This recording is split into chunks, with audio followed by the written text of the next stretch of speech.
Hello guys, girls global চ্যানেলে সবাইকে welcome. একটা ছোট্ট ক্যাফে, হালকা আলো, কফির গন্ধ আর দুজনের চোখে চোখে দেখা। এই গল্পে আমরা দেখব কিভাবে এক শান্ত দুপুর ধীরে ধীরে রূপ নিল একটি মধুর প্রেমের গল্পে। তো চলো ভিডিওটা স্টার্ট করা যাক। তুমি এক সাধারণ মেয়ে যে গান শুনতে এবং লিখতে দুটোই ভালোবাসে।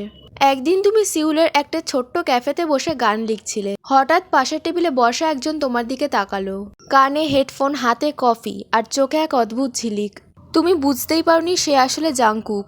তারপর হঠাৎ তোমার হাত থেকে পেনটা পড়ে গেল আর জাংকুক চট করে এসে নিচ থেকে তোমাকে পেনটা তুলে দিল। তারপর সে হেসে জিজ্ঞেস করলো, তুমি কি গান লিখছো? আমি কি একটু পড়তে পারি? তোমার বুক ধড়ফড় করতে লাগলো। তুমি দ্বিধা করতে লাগলো। ও তোমার মন ভোলানোর ভঙ্গিতে কাগজটা পড়তে লাগলো। কয়েক সেকেন্ড চুপ করে থেকে ও বলল, তুমি কি জানো এই লাইনগুলোতে আমি নিজের গল্প খুঁজে পাচ্ছি।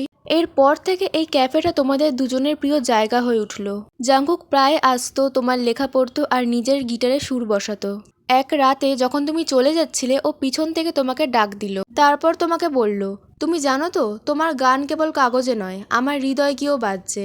তুমি তাকিয়ে দেখলে তার চোখে ভরা স্নেহ আর লজ্জায় লাল মুখ। তখনই তুমি বুঝলে তোমার লেখা গানগুলো আসলেই তোমাদের লাভ স্টোরি ছিল।